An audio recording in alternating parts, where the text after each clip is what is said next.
ईशावास्यमिदं सर्वं यत् किञ्चित् जगत्यां जगत् तेन त्यक्तेन भुञ्जीथा मा गृधा कस्य वै धनम्। ओम शांति शांति शांति ही। ओम नमस्ते जी। वैदिक संस्कृति चैनल पर आप सभी का स्वागत है। आर्य समाज के दूसरे नियम में ईश्वर के गुणों की चर्चा चल रही थी, तो ईश्वर का तीसरा गुण जो है वो आनंद है, उसकी चर्चा आज करेंगे। उससे पहले आनंद से संबंधित एक भजन है अमीचंद जी का। अमीचंद जी का जीवन, प्रारंभिक जीवन बहुत दोषपूर्ण था, लेकिन ऋषि दयानंद के संपर्क में आने से, उनके सत्संग में आने से उनका जीवन ही बदल गया। कहते हैं कि एक बार महर्षि दयानंद सरस्वती के प्रचार कार्यक्रम में अमीचंद जी ने एक भजन सुनाया था। उनकी सुरीली आवाज़ में बहुत अच्छा भजन था। उस समय लोगों ने ऋषि दयानंद से शिकायत की थी कि आपने किस व्यक्ति को मंच पर बिठा दिया है, इनका जीवन तो अच्छा नहीं है, शराब पीता है। तो कहते हैं कि ऋषि दयानंद ने बाद में उस व्यक्ति को अपने पास बुलाया और कहा कि बेटे, तुम हो तो हीरे पर कीचड़ में पड़े हो। कहते हैं कि ये शब्द अमीचंद जी को लग गए और उन्होंने अनुभव किया कि मैं वास्तव में हीरा हूँ और कीचड़ का जीवन जी रहा हूँ। तो उन्होंने घर जा कर के जो शराब की बोतलें थीं वो सब फेंक दी और उस दिन से उनका जीवन ही बदल गया। बाद में ईश्वर की उपासना में जो उनको आनंद आया, तो उस आनंद की अनुभूति करते हुए उन्होंने ऋषि दयानंद और परमपिता परमात्मा के प्रति जो धन्यवाद ज्ञापित किया है, उससे संबंधित ये भजन है। तुम्हारी कृपा से जो आनंद पाया, वो वाणी से जाए क्यों कर बताया। क्योंकि परमपिता परमात्मा इंद्रियों का विषय ही नहीं है। तुम्हारी कृपा से जो आनंद पाया, वो वाणी से जाए क्यों कर बताया। नहीं है यह वो रस जिसे रस न चाखे, नहीं रूप इसका कभी दृष्टि आया। नहीं है यह गुण गंध जो घ्राण जाने, त्वचा से न जाए छुआ छुआया। नहीं है यह गुण गंध जो घ्राण जाने, त्वचा से न जाए छुआ छुआया।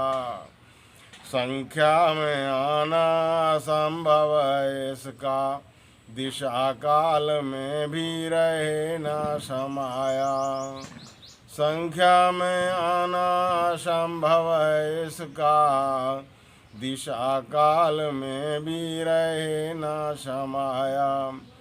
तुम्हारी कृपा से अजी मेरे भगवन, मेरी जिंदगी ने अजब पलटा खाया। सच्चिदानंद अनंत स्वरूप मुझे मेरे अनुभव ने निश्चय कराया। सच्चिदानंद अनंत स्वरूप मुझे मेरे अनुभव ने निश्चय कराया। तो गूंगे की रचना के सदस्य अमीचंद, कैसे बताएं कि क्या रस उड़ाया।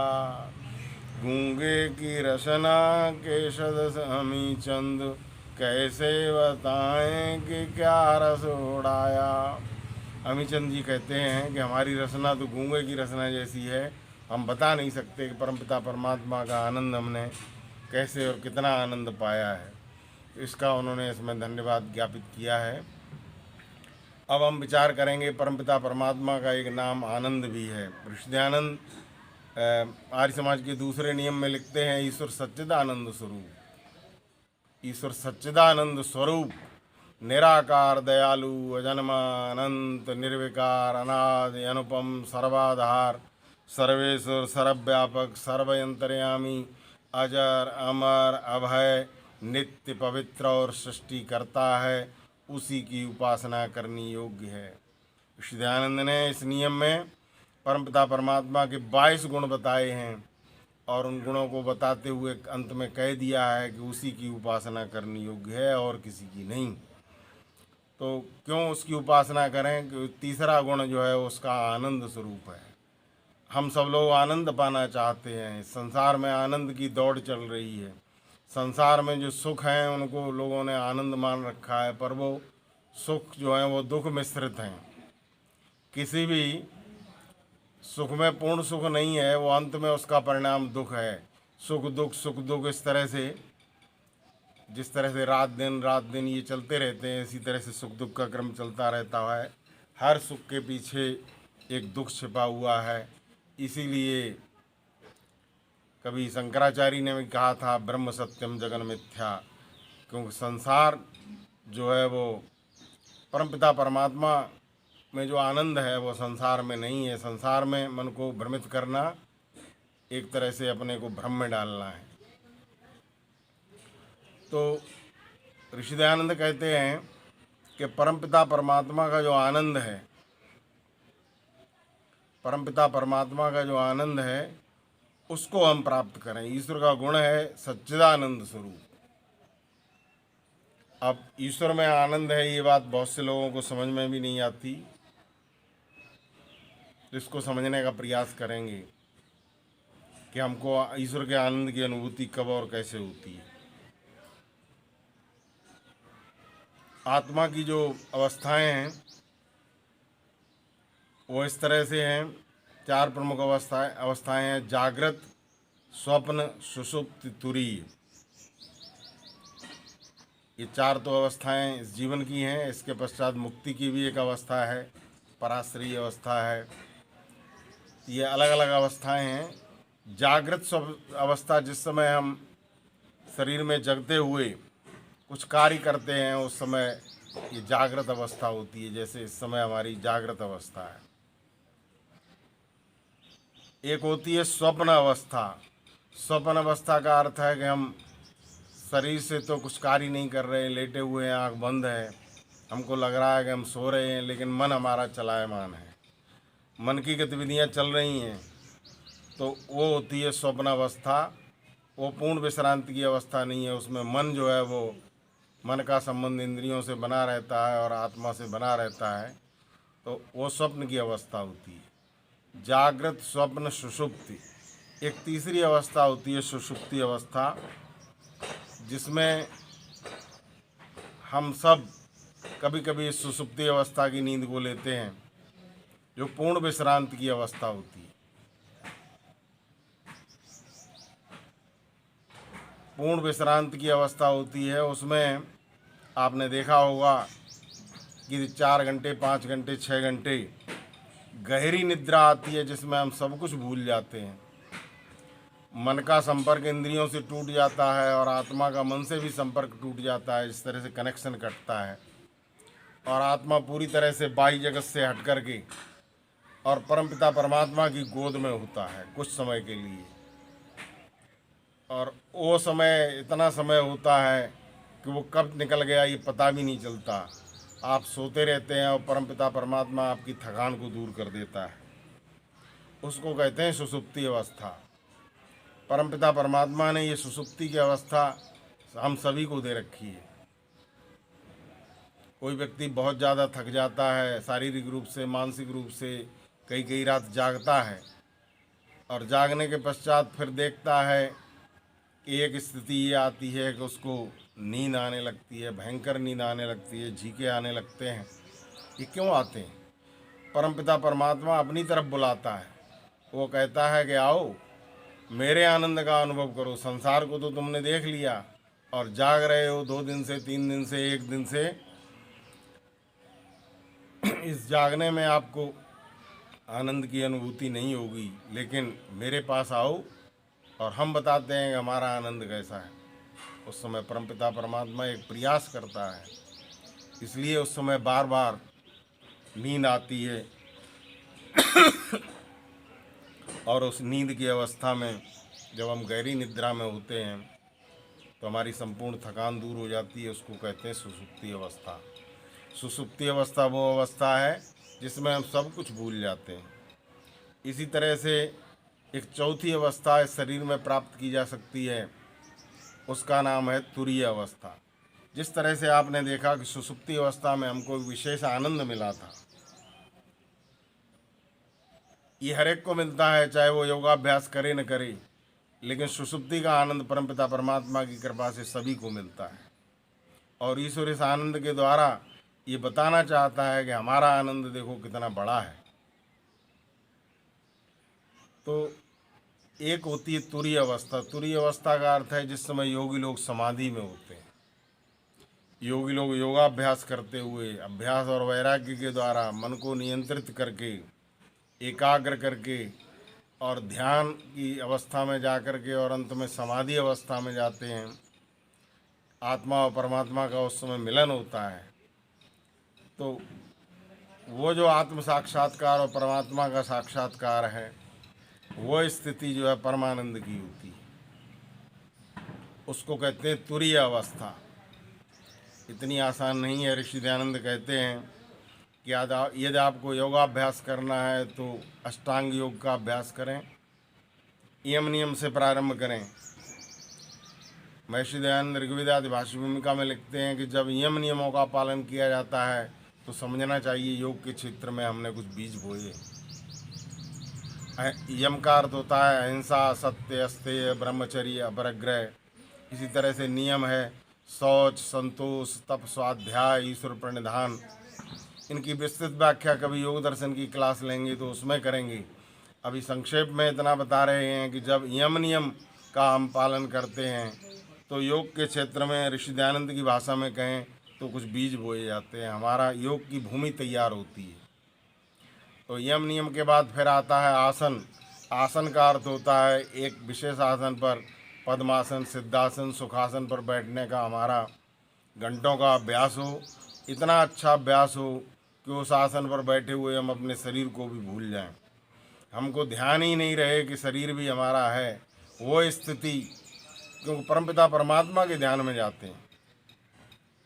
और इसके बाद फिर प्राणायाम के द्वारा प्राण को वश में करके, प्रत्याहार के द्वारा मन को नियंत्रित करके, फिर धारणा में एक बिंदु पर मन को एकाग्र करके और उसकी एकतांता बना के ध्यान में जा कर के, और अंत में समाधि में परमपिता परमात्मा का आनंद योगी लोग पाते हैं। ये इस तरह से अष्टांग योग का मार्ग है। तो जो आनंद 5-6 घंटे या 4 घंटे की सुषुप्ति अवस्था में एक सामान्य व्यक्ति को थोड़ी सी देर के लिए मिलता है, योगी लोग लंबी लंबी समाधि लगा करके उससे अधिक आनंद इस तुरीय अवस्था में जाकर के प्राप्त करते हैं। ये परमपिता परमात्मा का आनंद है। ऋषि दयानंद तो 18-18 घंटे सामान्य रूप से समाधि लगाया करते थे जब उनके पास समय होता था।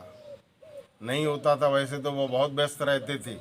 प्रतिदिन की दिनचर्या में प्रातःकाल 3 बजे उठा करते थे, 2:30-3 बजे उठ जाते थे। 3 घंटे योगाभ्यास, ईश्वर की उपासना साधना करते थे। उसके पश्चात स्नान आदि से निवृत्त होकर के और फिर वेद भाष्य के लेखन का कार्य 11 बजे तक किया करते थे। और उसके पश्चात भोजन आदि करके थोड़ा सा विश्राम करके और दोबारा पत्रोत्तर का कार्य लिखने, पत्रोत्तर देने में बैठ जाते थे, व्यस्त रहते थे। 2-3 घंटे इसमें बीतते थे। विभिन्न जगहों से जिन लोगों के पत्र आते थे उनका प्रत्युत्तर भिजवाना, और लोग आ जाते थे, उनका शंका समाधान भी करते थे। और 4 बजे उनकी सभा प्रारंभ हो जाया करती थी। 4 बजे से लेकर 7 बजे तक प्रचार कार्य में व्यस्त रहते थे, शास्त्रार्थ भी होते थे। और फिर सायंकाल की संध्या और उपासना करते थे, और रात के 10 बजे तक वेद भाष्य आदि का कार्य करते हुए और फिर कुछ विश्राम लेकर के प्रातः 2:30-3 बजे उठ जाया करते थे। बड़ी व्यस्त दिनचर्या थी महर्षि दयानंद सरस्वती की। लेकिन जिस समय वो साधना के काल में थे उस समय लोगों ने उनको देखा है 18-18 घंटे तक समाधि लगाई। कई जगह तो ऐसा वर्णन मिलता है कि वो 24-24 घंटे ईश्वर की उपासना किया करते थे। कितने बड़े ईश्वर भक्त थे, ईश्वर के आनंद में मग्न होते थे। पर ये आनंद आएगा कब? जब हम योग के मार्ग पर चलेंगे। हम लोग क्या करते हैं, ईश्वर भक्ति को एक बाह्य आडंबर में बदल दिया। उछल कूद मचाते हैं, कीर्तन करते हैं, तालियां पीटते हैं, कूदते हैं, और ज़ोर ज़ोर से चिल्लाते हैं, गाते हैं, जागरण करते हैं, तो ईश्वर को जो आनंद है उससे तो हम बहुत दूर हट जाते हैं। कोई आनंद नहीं आता, क्योंकि ये तो कोई साधना भी करना चाहे उसको बल्कि उसके व्यवधान डालना है। ईश्वर का जो आनंद है उसकी प्राप्ति तो आपको अकेले में और बिल्कुल एकांत में होगी। ईश्वर से मिलने का तरीका जो है शोर मचा करके नहीं है। परमपिता परमात्मा के विषय में वेद में आया है, अकामो धीरो अमृता स्वयंभू। वो परमपिता परमात्मा धीर है, स्थिर है। तो उसमें यदि आप उस ईश्वर के गुण भी आपको धारण करने पड़ेंगे। ईश्वर के जो गुण हैं वही गुण यदि आप में होंगे, वो हिलता डुलता नहीं है, वो स्थिर है, तो आप भी स्थिर बनेंगे कुछ समय के लिए। तो इसीलिए तो कहा गया है कि आसन का अभ्यास करें। आसन का अभ्यास है कि बिना हिले डुले हम एक आसन पर घंटों बैठ सकें। महर्षि पतंजलि ने आसन का अभ्यास इसीलिए बताया है। और प्रत्याहार की स्थिति इसलिए बताई गई है कि हमारा मन भी नहीं भागे, मन भी इधर उधर जाना बंद हो जाए, ईश्वर के गुणों में रमण करे। होता क्या है कि जैसे कबीर ने कभी लिखा था, माला तो कर में फिरे और जीभ फिरे मुखमाए, मनुआ तो 34 फिरे ये तो सुमिरन ना। माला भी चल रही है, जीभ से भी राम राम राम ओम ओम जो भी है वो जपते जा रहे हैं, लेकिन कभी आप ध्यान दे करके देखना क्या मन भी आपका उसमें लगा हुआ है। ये मन संसार में लगा हुआ है तो आपका वो समय व्यर्थ जा रहा है। इसलिए हमारे ऋषि मुनि कहते हैं बिल्कुल एकांत में एकाग्र होकर के बैठो। शरीर हिलना डुलना नहीं चाहिए। शरीर हिल डुल रहा है, उछल कूद कर रहे हैं, तालियां पीट रहे हैं भक्ति करके, तो आपका ध्यान तो तालियों में चला गया, ईश्वर में कहाँ गया। और यदि आप ज़ोर ज़ोर से भजन भी गा रहे हैं और उस भजन में ध्यान जाएगा, ईश्वर में ध्यान जाना चाहिए, ईश्वर के गुणों में जाना चाहिए। गुण कौन से हैं जो आर्य समाज के दूसरे नियम में वाइस गुण परमपिता परमात्मा के ऋषि दयानंद ने वर्णन किए हैं, अथवा सत्यार्थ प्रकाश के पहले समुल्लास में ईश्वर के 100 नामों की चर्चा है। ऋषि दयानंद कहते हैं ईश्वर के अनंत गुण हैं, अनंत गुण कर्म स्वभाव के कारण उसके अनंत नाम हैं। उनमें से कुछ नामों का हम यदि चिंतन करेंगे उपासना काल में, प्रत्याहार की स्थिति बनाएंगे, तो एक समय वो आएगा जो हमारा मन पूरी तरह एकाग्र हो जाएगा और उस समय पूरे संसार को भूल करके आत्मा जो है परमात्मा के आनंद में निमग्न होगा। उस स्थिति का नाम समाधि है और उसमें जो आनंद मिलता है वो सुसुप्ति के आनंद से भी बढ़कर है। संसार में जो आनंद है, जिसको आनंद समझते हैं, वो आनंद नहीं है। संसार में कहीं आनंद है ही नहीं। आनंद तो केवल और केवल ईश्वर के पास है। प्रकृति में कहीं भी आनंद नहीं है। जिसको लोगों ने आनंद समझ रखा है वो सुख विशेष हो सकता है, उसका परिणाम दुख है। हमारे शास्त्र कहते हैं प्रत्येक सुख में 4 प्रकार के दुख छुपे हुए होते हैं। पहला परिणाम दुख। उदाहरण के लिए आपको रसगुल्ले बहुत अच्छे लगते हैं, आपने बहुत सारे रसगुल्ले खा लिए, तो उसका परिणाम आपको भुगतना पड़ेगा, पेट खराब हो जाएगा, स्वास्थ्य खराब हो जाएगा। तो पहला है परिणाम दुख। दूसरा ताप दुख।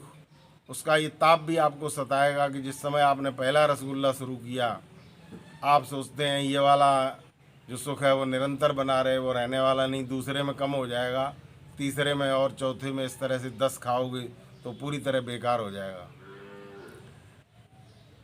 तो 4 प्रकार के दुख हर एक सुख में मिश्रित हैं। तीसरे प्रकार का जो दुख है वो है संस्कार दुख। संस्कार दुख का अर्थ है कि हमारे संस्कार भी गलत पड़ते हैं। यदि आप किसी व्यसन में जाते हैं, सांसारिक सुख को भोगते हैं, तो उस सुख की आदत पड़ जाती है और वो आदत जन्म जन्मांतर तक पड़ी रहती है, पीछा नहीं छोड़ती। तो ये संस्कार का जो दुख है वो भी मन पर पड़ता है, चित्त पर पड़ता है। इसी तरह से गुणवृत्ति निरोध एक, क्योंकि यदि हमारी सात्विक प्रवृत्ति है और हमने मान लीजिए शराब पीना शुरू कर दिया, शराब में आनंद लेने लगे, शराब में सुख लेने लगे, उसको आनंद मानने लगे, तो वो तमोगुणी है। सत्वगुण और तमोगुण में भी संघर्ष होगा। हमारी प्रवृत्ति जो सत्वगुणी थी वो धीरे धीरे तमोगुणी हो जाएगी, तो गुणवृत्ति विरोध भी शुरू हो जाता है। तो इसलिए हमारे ऋषि कहते हैं कि सांसारिक जितने भी सुख हैं उनमें 4 प्रकार के दुख मिले हुए हैं, इसलिए उनको छोड़ करके परमपिता परमात्मा की शरण में आएं, ईश्वर के गुणों का चिंतन करें, जो ऋषि दयानंद ने आर्य समाज के दूसरे नियम में बताया है। परमपिता परमात्मा का कितना बड़ा आनंद है। थोड़े से समय के लिए एक सांसारिक व्यक्ति सुसुप्ति अवस्था में जाता है और कहता है सुबह उठ करके आनंद आ गया।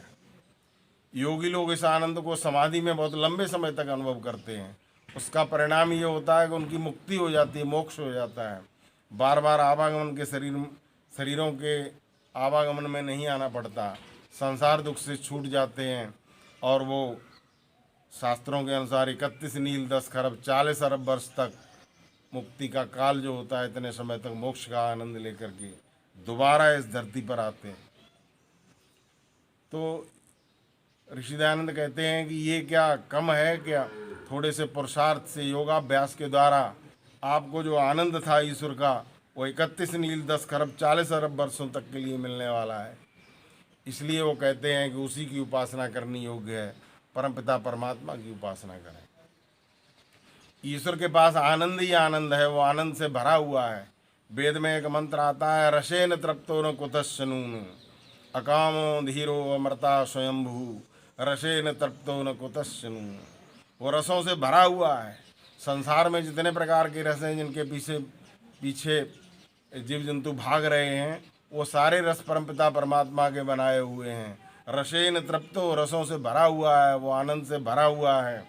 तो इस संसार के रसों से हम एक बार इससे विमुक्त होकर के और परमपिता परमात्मा में अपना ध्यान लगाएं योगाभ्यास के द्वारा। इसलिए ऋषि कहते हैं कि योगाभ्यास द्वारा कस्मै देवाय हविषा विधिम, हम उस परमपिता परमात्मा की उपासना विशेष योगाभ्यास द्वारा किया करें।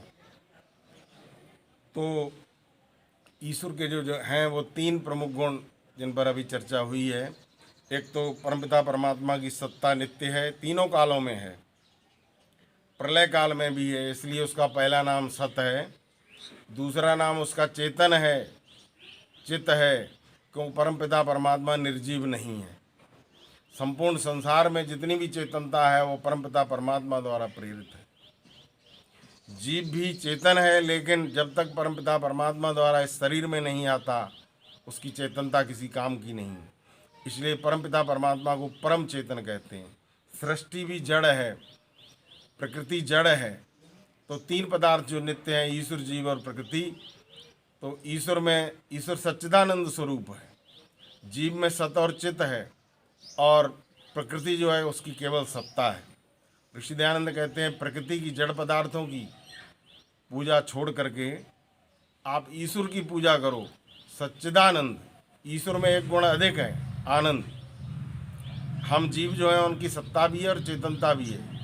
यदि हम जीव जड़ पदार्थों की पूजा करने लग जाएंगे तो आनंद की प्राप्ति तो दूर रही, जड़ पदार्थों के गुण हम में आएंगे, हमारी चेतनता भी जाती रहेगी। और दूसरी तरफ यदि हम ईश्वर की उपासना करेंगे तो उसके आनंद में मग्न होंगे। ऋषि दयानंद एक जगह सत्यार्थ प्रकाश में कहते हैं कि हम योगाभ्यास के द्वारा परमपिता परमात्मा के समुद्र में इस तरह से डुबकी लगाएं, आत्मा की परमात्मा में इस तरह से डुबकी लगाएं जिस तरह से कोई गोताखोर समुद्र के अंदर जा करके और गहरी डुबकी लगा कर वहाँ से बहुमूल्य रत्न ढूंढ करके लाता है।